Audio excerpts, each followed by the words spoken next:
अस्सलामुअलैकुम, कैसे हो आप सब? अच्छा, आज की इस वीडियो में मैं आपको 5 ऐसे पॉइंट्स बताऊंगा जो ना करने से आप लोगो बहुत अच्छा बना सकते हो। तो सबसे पहले नंबर पे जो रूल है वो ये है कि लोगों को कुछ भी कम्युनिकेट नहीं करना होता। लोगों का मतलब कोई मैसेज डिलीवर करना नहीं होता। ये ज़रूरी नहीं है कि अगर आपकी कंपनी गाड़ियां बनाती है तो आपके लोगों में गाड़ी ज़रूर दिखनी चाहिए।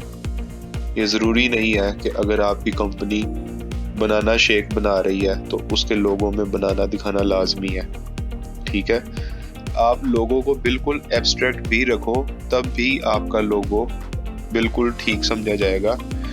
तो अब सवाल ये पैदा होता है कि लोगों को बनाने का फिर आखिर मकसद क्या होता है? अगर आपके लोगों ने कोई मैसेज कन्वे नहीं करना तो फिर इस लोगों के बनाने का मकसद क्या होता है? लोगों के बनाने का मकसद सिर्फ और सिर्फ एक होता है जिसको कहते हैं शनाख्त। लोगो किसी ब्रांड की एक शनाख्त होती है, यानी कि एक आइडेंटिटी होती है। उसका मकसद सिर्फ और सिर्फ उस ब्रांड को दूसरे ब्रांडों की सफ़ों से अलहदा दिखाना होता है और वो शनाख्त के ज़रिए ही पॉसिबल होता है। इसके बाद दूसरा पॉइंट ये आता है, जब भी लोगो बनाने बैठते हो तो आपके ज़हन में बहुत सारे आइडियाज़ आ रहे होते हैं। तो उन सब आइडियाज़ में से आप कितने आइडियाज़ को इम्प्लीमेंट किया जाए, इसका सीधा सीधा जवाब ये है कि आपको अपने लोगों में जितने कम आइडियाज़ हों उतने आपने उसको इम्प्लीमेंट करने हैं। अगर आपके पास 5 आइडियाज़ हैं तो आपने पांचों को किसी ना किसी तरीके के डिज़ाइन में शामिल करने की कोशिश नहीं करनी। एक ही आइडिया उसको इम्प्लीमेंट करो और कोशिश करो कि वो एक भी जो आइडिया आप बना लो वो आइडिया आपका इतना ज़्यादा कम्युनिकेट ना कर रहा हो, वो बहुत ज़्यादा एब्स्ट्रैक्ट हो, क्योंकि जितना आपका लोगो मैसेज को कन्वे करेगा उतना कल को आपके लिए मसला बन जाएगा। मिसाल के तौर पे मैं एक कंपनी आज बनाता हूँ, फूड की कंपनी है, फास्ट फूड की कंपनी है, और मैं अपने एक बर्गर के नाम से मशहूर होता हूँ और मैं उसके लिए एक लोगो बना लेता हूँ जो जिसमें मैं बर्गर दिखाता हूँ। कल को हो सकता है मैं अपना बिजनेस एक्सपेंड करूँगा और मैं हो सकता है फास्ट फूड की दीगर आइटम्स भी रख लूँगा, शवारमा या कुछ और भी चीज़ें हैं, और may be traditional foods, continental foods, ये सब चीज़ें मैं उसमें ऐड करने लग जाऊँगा। तो उस वक्त तो वो लोगो जो मैंने पहले बनाया था वो तो फिर इररेलेवेंट हो जाएगा ना। तो इसलिए आपको कोशिश ये करनी चाहिए कि आपका लोगो कम से कम मैसेज डिलीवर करे, क्योंकि इसी सूरत में वो बहुत ज़्यादा कामयाब हो सकेगा और बहुत ज़्यादा वसी पैरामीटर्स के ऊपर वो टच कर सकेगा, बजाय ये कि सिर्फ एक नीश स्पेसिफिक होके रह जाए वो। तीसरा पॉइंट जो कि मेरा पर्सनल फेवरेट है वो ये है कि अक्सर ये होता है कि आपके लोगोस के आपको जो क्लाइंट्स लोगो कंपनी का नाम बताते हैं, वो कंपनी का नाम जो है वो 2 या 3 लफ्ज़ों पे मुश्तमिल होता है।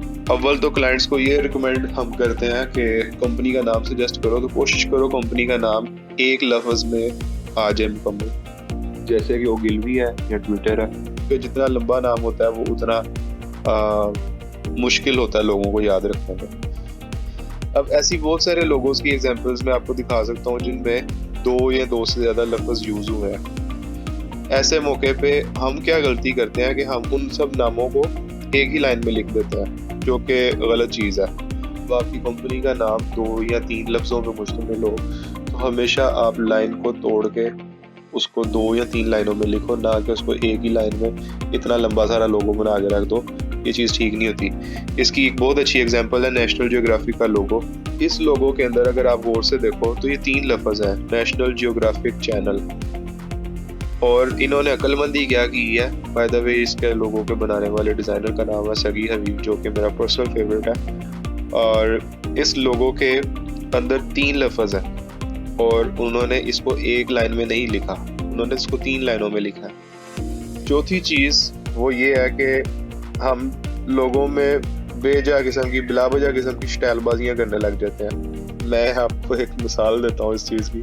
ये एक लोगो है और इस ब्रांड का नाम है कोविड केयर, ठीक है।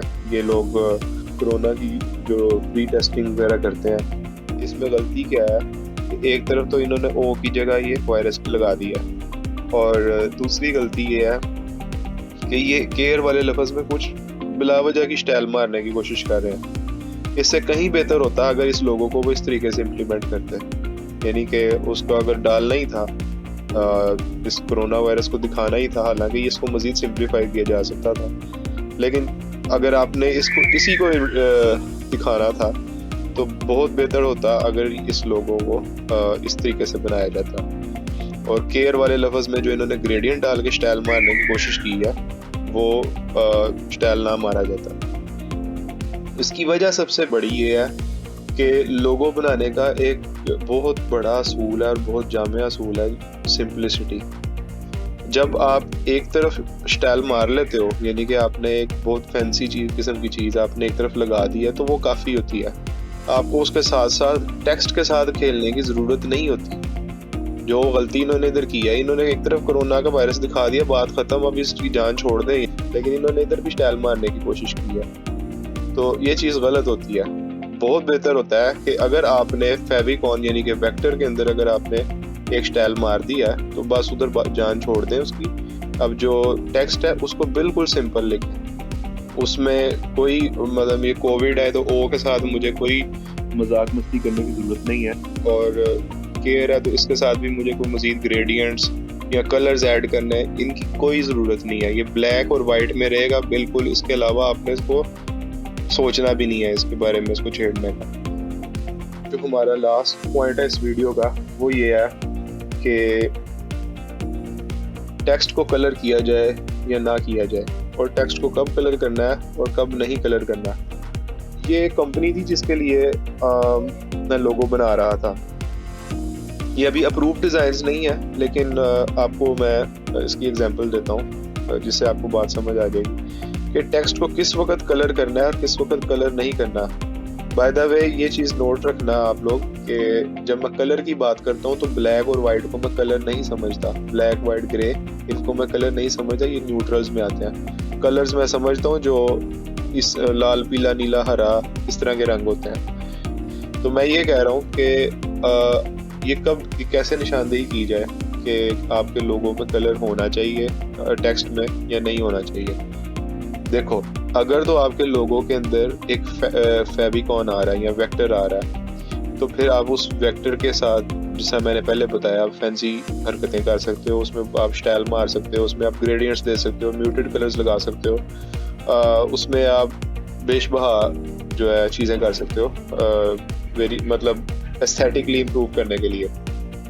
जब तो आप फेविकॉन वाला लोगो बनाओगे उस सूरत में आपने उस फेविकॉन को कलर देना है, कोशिश करनी है कि आप उसको कलर दो, और उसके साथ जो टेक्स्ट है उसको आपने कोशिश करनी है कि उस पर कोई कलर ना हो, उसको या ब्लैक रखा जाए या वाइट रखा जाए, बल्कि दोनों ही वेरिएंट्स बनाए जाते हैं।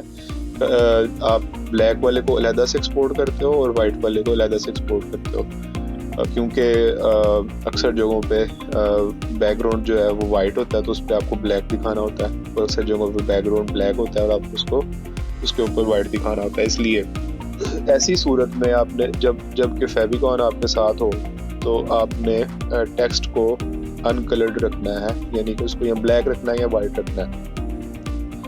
और अगर आप लोगो बनाने जा रहे हैं कोई ऐसा जिसमें कोई फेविकॉन नहीं है बल्कि वो लोगो टाइप है, यानी कि लोगो टाइप मतलब टाइपोग्राफी पे मबनी एक लोगो है, तो इस तरह के लोगो के अंदर आप कोशिश करें कि चूंकि इसमें फेविकॉन नहीं होने वाला कोई भी, तो इस तरह के लोगों में आप टेक्स्ट ही को कलर दे सकते हैं, टेक्स्ट ही में स्टाइलबाजी आप कर सकते हैं, इसमें आप ग्रेडियंट्स अप्लाई कर सकते हैं, इसमें आप टेक्स्ट ब्रेक कर सकते हैं, टेक्स्ट को थोड़ा सा मॉड्यूलेट कर सकते हैं। अक्सर फॉन्ट्स ऐसे होते हैं जिनमें एक ही अल्फ़ाबेट के बहुत सारे वेरिएंट्स आते हैं, जैसे ये जेम था, इसमें बहुत से वेरिएंट्स थे। अगर मैं आपको दिखाना चाहूँ, इस जी के बहुत सारे वेरिएंट्स हैं, जैसे आप ये सब देख रहे हो, किसी का ये छोटा कुंडा है, बड़ा कुंडा है, ये जीप। तो ये सिंपल वाला था, मैंने इसको थोड़ा सा चेंज करने के लिए या कस्टमाइज करने के लिए मैंने इसमें ये वाला चूज किया, ठीक है।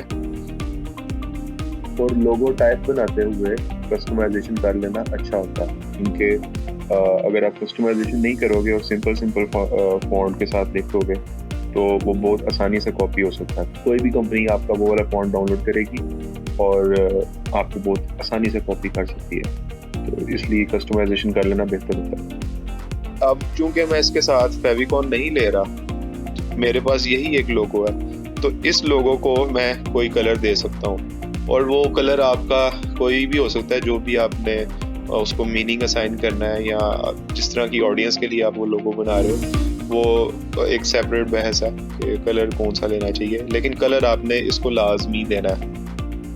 इस सूरत में आप इसका ब्लैक एंड वाइट वर्जन बनाओगे ज़रूर, लेकिन एज अ प्राइमरी लोगो आप इसमें कलर लाजमी दोगे। इस सूरत में आप नहीं दोगे, इस सूरत में आप बिल्कुल दोगे। तो ये था आज का ट्यूटोरियल, जिसमें मैंने लोगों की कुछ टिप्स शेयर की कि क्या करना चाहिए और क्या नहीं करना चाहिए। ये गलतियां वो हैं जो मैंने खुद अपनी एक्सपीरियंस के दौरान कर के सीखी हैं। मैं खुद ये वाली गलतियां बहुत करता रहा हूँ, और कभी आपको इंशाल्लाह वो भी शेयर करूँगा कि मैंने किस तरह की गलतियां की हुई हैं, और अब उनसे सीखा है। तो मैंने सोचा कि ये आप सबको भी मैं शेयर करूँ, और अगर आपको ये वीडियो वैल्यूएबल लगती है तो अपनी तरह के और लोगों के साथ भी इसको शेयर कीजिएगा। Thank you so much. और अगर इस तरह की आपको मज़ीद 5 टिप्स चाहिए हो तो आप कमेंट्स में नीचे बताइएगा, ताकि मैं इसका एक पार्ट 2 भी बनाऊँ। Thank you so much. अल्लाह हाफ़िज़।